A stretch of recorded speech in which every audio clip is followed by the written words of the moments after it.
Bienvenidos amigos al canal del lector de Ortega y Gasset.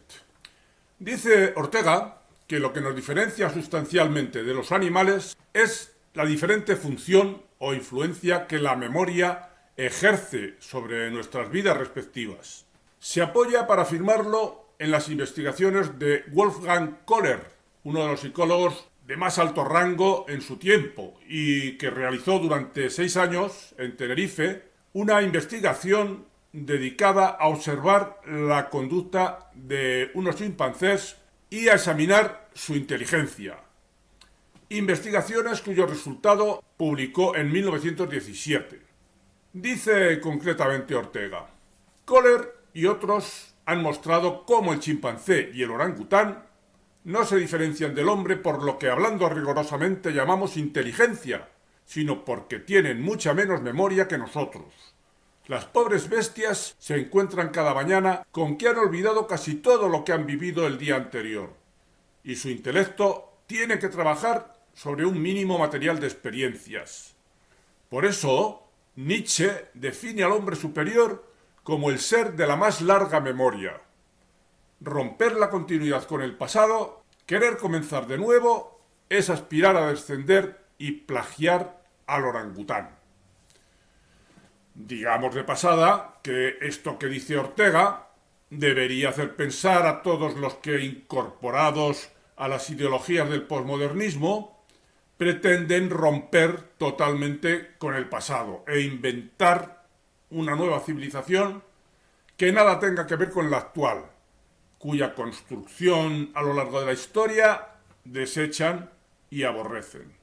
Este es un canal de divulgación de la filosofía y sus alrededores, especialmente la filosofía de Ortega y Gasset, el pensador en lengua española más importante habido hasta el día de hoy.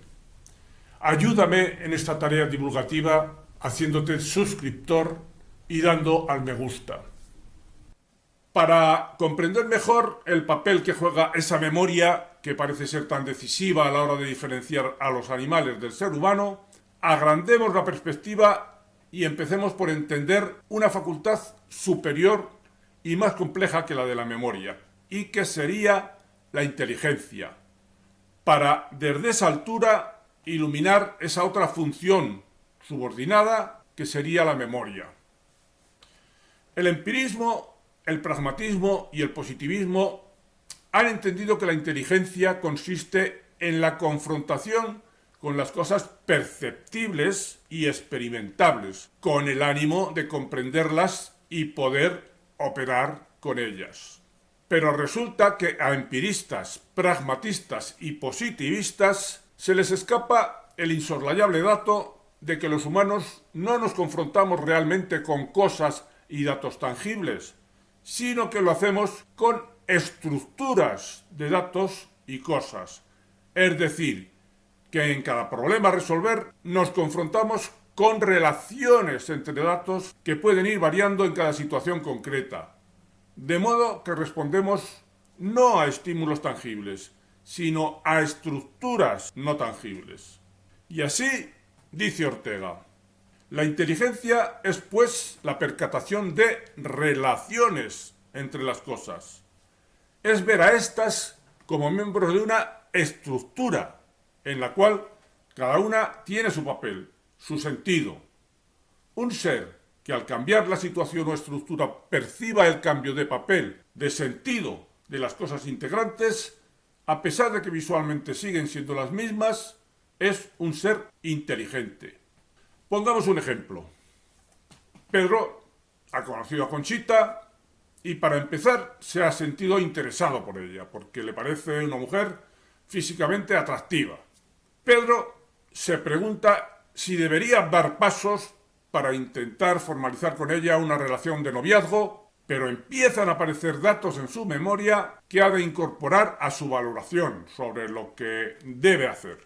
Recuerda, por ejemplo, que ya antes ha tenido relaciones con otras chicas atractivas que no salieron bien. Además, una de las virtudes que más valora Pedro en las personas es la inteligencia, y todavía no sabe si Conchita tiene esa virtud. Por otro lado, Pedro pertenece a un cierto estrato social y no quisiera que su futura novia le hiciera rebajar el estatus del que disfruta.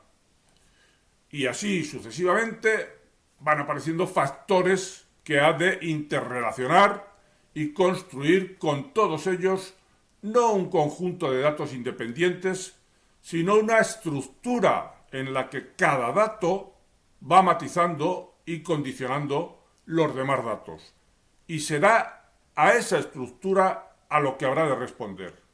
En eso, pues, consiste la inteligencia, la mayor o menor inteligencia dependiendo de la capacidad de conjuntar más o menos datos en la estructura de todos ellos que se extrae de la situación a la que se ha de responder.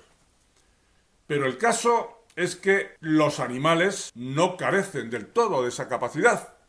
Cita Ortega algunas de las investigaciones de Kohler con los primates que demuestran esa capacidad de estructurar los datos que componen una situación y, por tanto, dar respuestas inteligentes, no solo instintivas o reflejas. Dice Ortega, reflejos e instintos son como piezas de repertorio que trae ya inscritas en su organismo el animal cuando comienza a vivir. Ahora bien, la reacción inteligente será aquella que el animal improvise en vista de una situación nueva. Por ejemplo, en la jaula de un chimpancé colocamos unos plátanos a altura tal que la bestia no puede cogerlos, por mucho que brinque. Echar la mano al fruto, saltar hacia él, son actos del repertorio instintivo. Pero en la jaula hay un cajón. El chimpancé, después de brincar inútilmente en dirección a los plátanos, mira en derredor. Sus ojos se fijan en el cajón y del cajón van a la fruta. Luego se acerca al cajón, lo arrastra hasta colocarlo bajo los plátanos, se sube en él y alcanza el fruto. ¿No ha habido aquí una creación inteligente? El cajón ha adquirido un nuevo carácter. Antes era para el mono un objeto habitual, sobre el cual los otros chimpancés se sentaban. Ahora es miembro de una relación ideal y no meramente visual. Es medio o instrumento para alcanzar la fruta. La reacción del simio es adecuada y es nueva, improvisada con arreglo a una situación también nueva. El animal parece haber entendido el nexo ideal que se establece entre un objeto y una finalidad, merced al cual el objeto se convierte en medio para otra cosa. He aquí otra experiencia, continúa diciendo Ortega. El plátano es colocado fuera de la jaula, delante de sus barrotes, a distancia suficiente para que no pueda el mono cogerlo con la mano. En la jaula hay un palo. El mono acabará por tomar el palo y atraer el plátano. Kohler complica más la situación. Pone el palo también fuera de la jaula, donde no llega la mano del chimpancé. Dentro de la jaula deja un palo más pequeño. El mono, después de fracasar con sus procedimientos instintivos, toma el palo menor, con él atrae al mayor y con este, por fin, la fruta. Es decir, que el chimpancé primero ha disociado los elementos de la situación del significado que tenían hasta entonces. El cajón, que hasta ese momento servía para sentarse, pero al confrontarse con una situación nueva, ha reordenado los datos y ha relacionado el cajón con ese plátano que estaba fuera de su alcance.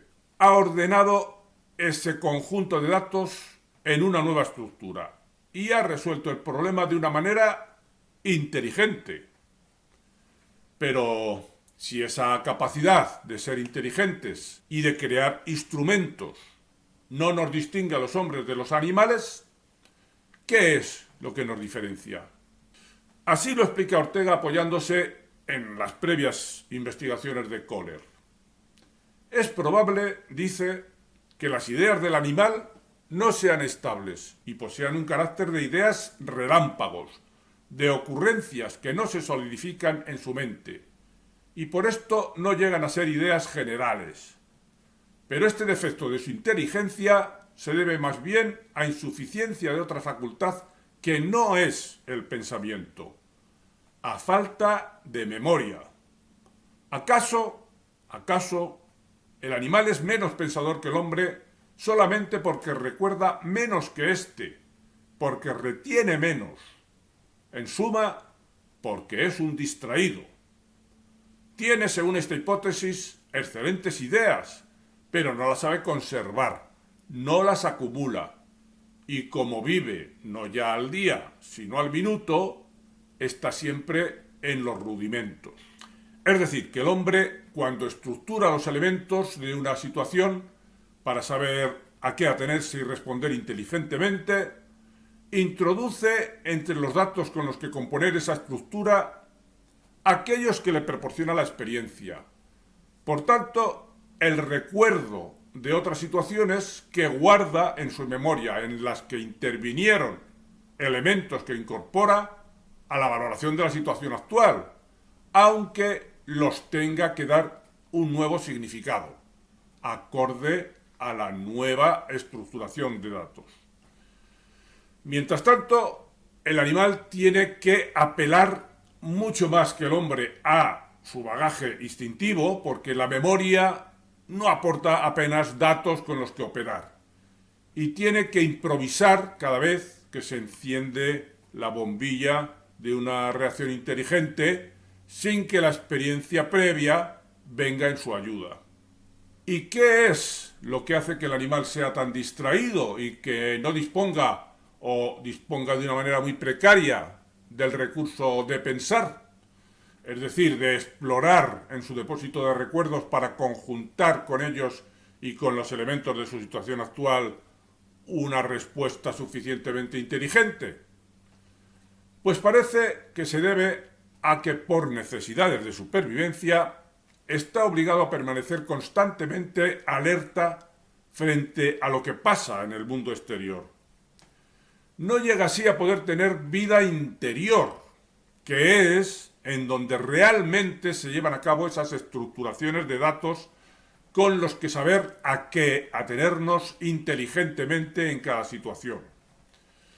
Dice Ortega sobre esto: no hay duda que en todo ser animado el más importante de sus mecanismos es la atención. Estamos allí donde atendemos. Por eso he repetido tantas veces: dime a lo que atiendes y te diré quién eres. Pues bien, delante de estos simios del Parque Zoológico del Retiro, consideraba yo cómo ni un solo instante dejan de atender a su contorno físico, al paisaje. Están alertas hacia él como obsesos por cualquier variación que en su alrededor cósmico acontezca. La situación del hombre, por el contrario, le permite desatender más o menos lo que pasa fuera, en el paisaje, en las cosas, y a ratos cuando menos invertir la puntería de su atención dirigiéndola hacia sí. Esta capacidad, que parece tan sencilla, es la que hace posible al hombre como tal. Merced a ella puede volverse de espaldas al fuera, que es el paisaje, salir de él y meterse dentro. El animal está siempre fuera. Por eso, cuando el contorno le deja en paz y sin alteración, el animal no es nada, deja de ser y se duerme. Esto es, borra su propio ser en cuanto animado. Cuando existe, existe en permanente alteración y perpetuo sobresalto y atropello. Al hombre, en cambio, le es dado no estar siempre fuera de sí en el mundo, le es dado retirarse del mundo y ensimismarse. En suma, que el animal no tiene conciencia apenas de esa dimensión temporal que es el pasado, porque no es capaz de conservar recuerdos, de acumular experiencias. Y puesto que no tiene pasado, tampoco va a tener futuro. Su vida no podrá progresar, no tendrá más metas que las de resolver lo que ocurre en su inmediatez. Veamos por qué, según Ortega. La vida, dice, lo mismo en el animal que en el hombre, es una faena que se hace hacia adelante. Es afrontar la situación que en cada nuevo momento sobreviene.